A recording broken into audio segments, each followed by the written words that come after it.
Hello, everybody. This is Matroshka from DeSo, and I have Darian here with me today. Hi, Darian. How are you doing? I'm doing well, thank you.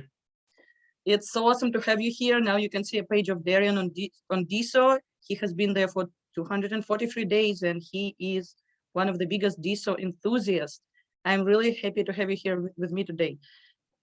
I would like to talk to you about DeSo, and the first question I have to you is, what is DeSo? It's a great question. And DeSo just stands for decentralized social, which means open, free for everyone to use, public social media platform.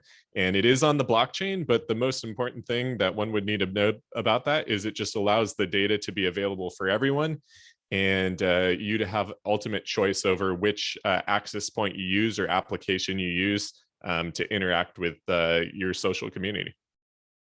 Thank you. And why does it matter? Well, I think what matters is that it's you can always use it. No one can cut you off from it because it's public and it's open. So that means that you could take the code and build your own application. You can use your friend's application, or you can choose any of the many existing applications. And each one of those applications is going to have their own policies, their own social communities, but you can choose the one that fits you best. And you always have choice. And I think that's something that makes it very different from traditional social media. And that's why it's so important, is that you can build your data there once and you have data portability. It always exists on the blockchain. It always persists, and it's always available to any of these access points or applications. Thank you. And while we're on the subject of applications, what are some of your favorite ones that you use daily? So yeah, I mean, I use some analytics applications like Prosper Clout. I use the Clout Feed mobile app, and I use all of the community nodes for accessing DeSo. And those are nodes that have been built by community developers and all have a slightly different features that access, again, that same data. So my followers are in each one of these applications, and I don't have to, do anything to move between them. It's all frictionless. So just really great. I don't want to focus on too many individual ones because I use almost 10 to 15 daily.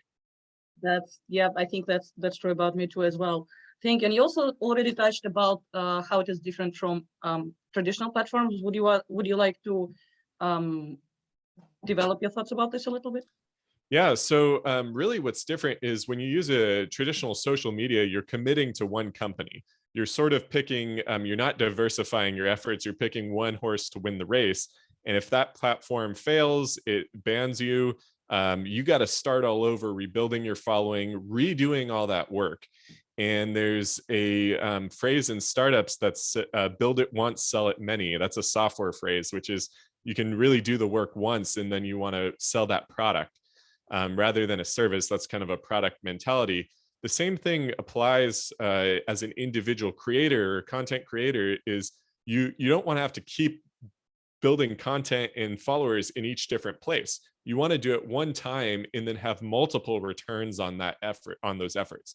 And so that's what DeSo allows, is that you build all your content and all your following on DeSo, and then any various apps that have different curation will still work for your content and your followers will still be there. Whereas on a traditionalized social, you have to rebuild that following, whether it be on Instagram, on Twitter. You need slightly different content. And even if you wanted to, it's not accessible between the two apps. So, and then if you get banned and you had a large following on one, they won't be available for you on the other one. You don't have access to their contact information. You have to hope that you were able to tell them before you left where to go follow you at a new platform. On DeSo, it's not like that. With, if one app for some reason you do get banned on that app, the underlying blockchain still has all your data, still has your network, those connections and edges to the nodes in the network, which are your connections. Those all exist and persist to other apps. So you can just go and open another app and all your followers are still there and you can still communicate with them. I think that's what's so powerful about the social and community aspect of this, is you don't ever want to lose touch with your followers, those relationships you've built, spent, countless hours building. And that's why I wouldn't do anything but be on DeSo. Is the risk is too high of losing those relationships and connections with those relationships. that on DeSo, it's impossible for that to happen. Thank you so much. That's so true. And can you elaborate a little more about the creator economy that exists there? Yeah, so one of the interesting aspects of DeSo is that there's social tokens built into that. And this is really interesting because economics is already a social science, but having social tokens is finally sort of realizing the vision behind economics, which is there's trust-based economies, and you want to be able to bet on people you trust and do it, but do it in a trustless fashion, which is you don't hand them money directly. You do it through a smart system of engaging with like a social token, which is you just buy a social token, you bet on their success. Some people have said, imagine buying Elon Musk's token, not now, but when he was, first starting Tesla, that would be even more valuable than buying Tesla stock. And so I think that's something that, we want to be able to bet on our friends. We want to be able to bet on celebrities we think are up and coming, maybe, or up and coming. And we want to bet on creators that we love their content. So rather than just tipping them on Patreon or other platforms, we can actually invest in them and share in their success. And I think that's something that's really powerful here. The other thing from the creator's perspective, it's almost like a loyalty program. You now have these fans for life, and they have committed to you. They've shown you how loyal they are by purchasing that social token. And then you can offer them a lot of value in creative ways, because it's not so transactional. It is long term. And I think we've all seen that the value accrues to companies with the longest term retention of their customers. And I think creators, everyone's their own CEO and starting to think that way. How do we have essentially customers for life, or friends for life, or connections for life, or these followers and consumers of our content that will be there for life? So I think that's something that the social token can encourage, and really offers a content creator, any kind of creator, a way to use that token the way they see fit. There's just so many possibilities.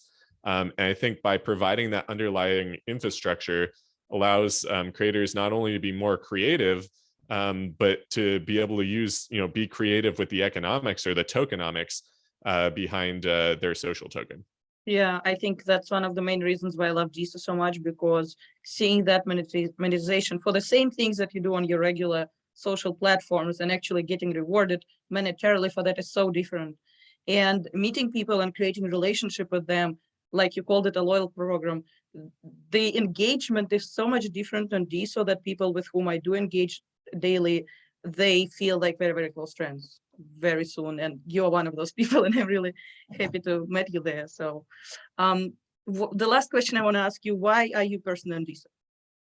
Yeah, so for me, it's about being an early technology adopter. I think a lot of people don't understand the value in being early. It gives you this asymmetric upside, which is something people have been getting a lot of FOMO about, or fear of missing out in crypto, in NFTs, and other spaces.